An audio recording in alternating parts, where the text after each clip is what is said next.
In today's video, I'm going to teach you how to join curves in Affinity Designer. We'll start by opening Affinity Designer on your computer.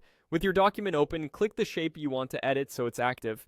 We need to make sure it's an editable path, not a live shape. Right-click on the shape and choose Convert to Curves.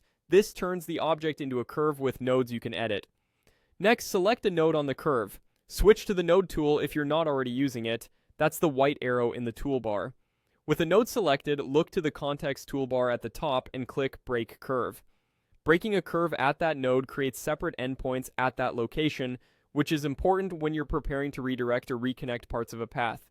After breaking, use Unjoin Nodes, also in the top toolbar.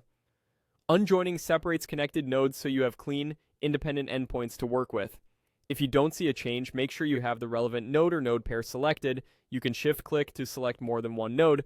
Now you're ready to connect the path the way you want. Select the two end nodes you intend to connect and click Join Curve at the top. Affinity Designer will draw a straight segment between them. If you prefer a smooth transition, adjust the handles with the node tool afterward. If Join Curve is grayed out, check that you've selected exactly two open nodes. They can be on the same curve or on two separate curves, as long as both are selected. A couple of quick tips while you work. Turn on snapping to help align endpoints precisely before you join them. If your shape closes unexpectedly, you may have joined the first and last nodes of the same curve. Simply break that node and unjoin again. Remember that Convert to Curves is essential. Without it, those node commands won't be available for live shapes like rectangles or ellipses.